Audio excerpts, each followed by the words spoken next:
Adani इलेक्ट्रिसिटीच्या smart मीटरमुळे वीज बिलात वाढ होत असल्याच्या तक्रारींच्या पार्श्वभूमीवर महाराष्ट्र नवनिर्माण सेनेच्या वतीने भाईंदर पूर्वेतील केबिन रोडवरील अदानी इलेक्ट्रिसिटीच्या कार्यालयावर धडक मोर्चा काढण्यात आला। यावेळी मोठ्या संख्येने मनसे पदाधिकारी आणि कार्यकर्ते उपस्थित होते। स्मार्ट मीटर बसवल्यानंतर अनेक ग्राहकांचे वीज बिल वाढवण्याच्या तक्रारी आहेत। याबाबत अदानी इलेक्ट्रिसिटी प्रशासनाने ग्राहकांना योग्य स्पष्टीकरण द्यावे अशी मागणी मनसेने केली आहे। स्मार्ट मीटर नेमके कशासाठी? स्मार्ट मीटर बसवल्यानंतर बिल जास्त का येत आहे? ग्राहकांकडून सिक्युरिटी डिपॉझिट का घेतले जात आहे असा सवाल मनसेने उपस्थित केलाय। याशिवाय अदानी इलेक्ट्रिसिटीच्या कार्यालयातील कर्मचारी ग्राहकांशी व्यवस्थित संवाद साधत नसल्याचा आरोपही मनसे पदाधिकाऱ्यांनी केला आहे। तांत्रिक बिघाडाचे कारण सांगून ग्राहकांचा वीज पुरवठा खंडित केला जात असल्याच्या तक्रारींकडेही प्रशासनाने गांभीर्याने लक्ष द्यावे अशी मागणी करण्यात आली आहे। दरम्यान ग्राहकांच्या समस्यांवर तातडीने तोडगा काढला नाही आणि वीज पुरवठा तसेच वाढीव बिलाच्या तक्रारी कायम राहिल्या तर आंदोलन अधिक तीव्र करण्याचा इशारा मनसेने दिलाय। समस्या सोडवल्या नाही तर अदानी इलेक्ट्रिसिटीचे कार्यालय तोडू असा आक्रमक इशाराही मनसेकडून देण्यात आलाय। मनसेच्या या आंदोलनामुळे भाईंदर पूर्वेतील अदानी इलेक्ट्रिसिटी कार्यालय परिसरात काही काळ तणावाचे वातावरण पाहायला मिळाले।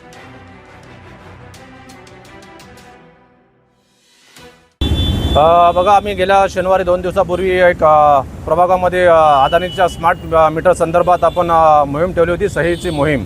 ते लोकांचा भरपूर प्रतिसाद होता। त्या अनुषंगाने आम्ही अदानीला एक पत्र दिलं होतं की आम्हाला तुमची भेट हवी आहे म्हणून। त्या अनुषंगाने आज या ठिकाणी आलो आणि जे नागरिकांचे जे प्रश्न होते जे स्मार्ट संदर्भात, ते सर्व प्रश्न आम्ही यातील सर्व अधिकाऱ्यांशी एकदम स्पष्टपणे बोललेलो आहोत। आम्ही अधिकाऱ्यांना सर्व स्पष्ट सांगितलेलं आहे की हे स्मार्ट मीटर आमच्या नागरिकांना नको आहेत। त्या संदर्भात आम्हाला तुम्हाला लेखी स्वरूपात हवं आहे, कोणालाही जबरदस्ती करणार नाहीत, हेच लेखी स्वरूपात आम्हाला हवं आहे। आणि वाढीव बिल काय येतं आहे त्याचंही आम्हाला लेखी स्वरूपात सर्व जे आपले प्रश्न आहेत ते सर्व त्यांना लेखी स्वरूपात हे मागितले। त्यांनी आमच्याकडून 4 दिवस मागितले। 4 दिवसामध्ये आम्ही तुम्हाला बोलले लेखी स्वरूपात देतो आणि त्यानंतर लेखी स्वरूपात आल्यानंतर आम्ही नागरिकांशी संपर्क करणार आहोत। समजा 4 दिवसामध्ये हे तुम्ही दिलेल्या प्रश्नांची उत्तरं मिळाली नाही तर मनसे काय ॲक्शन घेईल? नक्कीच जर 4 दिवसामध्ये मनसे लेखी स्वरूपात उत्तर नाही मिळालं तर या ठिकाणी इथे बसून जन आंदोलन करण्यात येईल। सर्व नागरिकांना घेऊन या तिथे जन आंदोलन करण्यात येईल।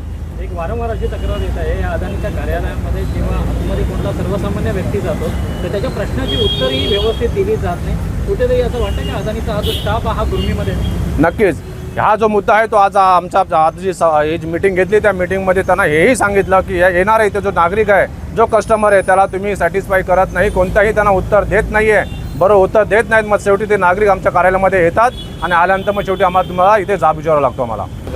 मी अमोल नथुराम साकले गेल्या 15 ते 20 वर्षापासून या आपल्या भाईंदरमध्ये मी इकडे शिर्डीनगरमध्ये राहतोय आणि आजपर्यंत विषय इलेक्ट्रिसिटीचा असो किंवा इतर कुठल्याही बाबतीचा असो, चिरडली जाते ती फक्त सामान्य जनता आणि या मराठी माणसांसाठी फक्त एकमेव उभं राहणारा पक्ष म्हणजे राजसाहेबांचा आपला आणि आमच्या भाईंदरचे रानवडे साहेब आणि सावंत साहेब ही जी मंडळी आहे ती कसून मराठी माणसांच्या प्रत्येक संकटासाठी प्रत्येक प्रयत्नासाठी त्यांना प्रयत्न करतात आणि ते यश त्यांच्या पदरामध्ये टाकण्याचा प्रयत्न करतात।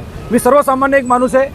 जूनमध्ये मला 5100 असं बिल आलेलं आणि ड्यू डेटच्या आधीच माझी ते कनेक्शनचे ह्या अधिकाऱ्यांनी पूर्ण कापून टाकलं, लाईट पूर्ण कॅन्सल करून टाकलं, पुढे कट करून टाकलं पूर्ण। ते का केलं त्यांना जाब विचारल्यानंतर ती लोक स्वतःची चुकी असून सुद्धा ते काय सांगायला तयारच नव्हते।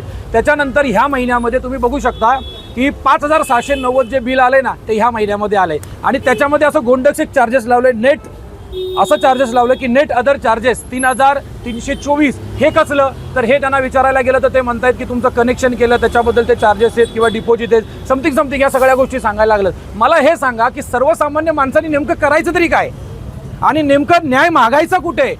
तर माझी विनंती आहे मनसेच्या प्रत्येक अधिकाऱ्याला माझी विनंती आहे की जर ही लोक प्रेमाने जर आपलं आंदोलन प्रेमाने ह्या गोष्टी मागण्या पूर्ण करत नसतील ना तर ह्यांच्यावरती खळ आणि खटक हा राजसाहेबांचा आदेश आपल्याला करून ह्या सगळ्या गोष्टी ताबडतोब आपल्या माणसाप्रमाणे किंवा आपल्या जे सामान्य माणसांना जे योग्य वाटतंय त्या गोष्टी आपल्याला करायला पाहिजे असं माझं वैयक्तिक। तुम्ही सर्वसामान्य नागरिक आहात, जेव्हा अदानीकडे जाता तुमचे आलेले प्रश्न असतील या तुम्हाला आलेल्या काय समस्या असतील ते जेव्हा मांडल्या जातात तेव्हा अदानीवाल्यांकडनं उत्तरं काय मिळतात? अदानीवाल्यांकडनं उत्तरं ही पळकुटीची उत्तरं मिळतात।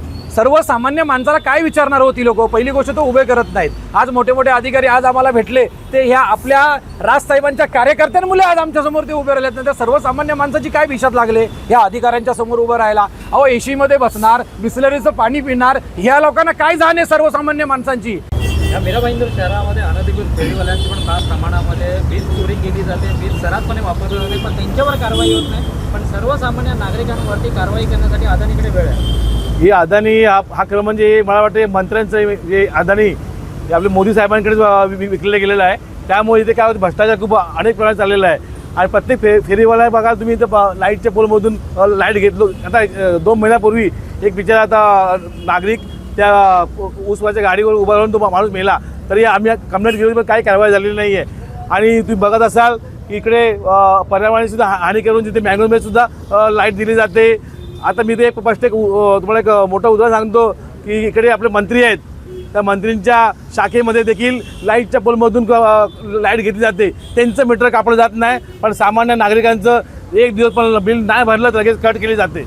एका वर्षापूर्वी या गोल्डन रेसमध्ये सुशोभीकरण केलं होतं मनपाच्या मार्फत. तिथे एका चिमुरडीला शॉक लागून ती मेली होती. तेव्हा ह्या लोकांचं का नाही, ह्या लोकांचं लक्ष होतं? अरे हे असे उदाहरण खूप आहेत असे की इथे शॉक लागून मरतायत की किती काय होत आहे. मध्ये पण एक महापालिकेचा कर्मचारी पण पत्र्यावरती वायर पडून सुद्धा मेला, पण त्याच्यावर कारवाई होत नाही.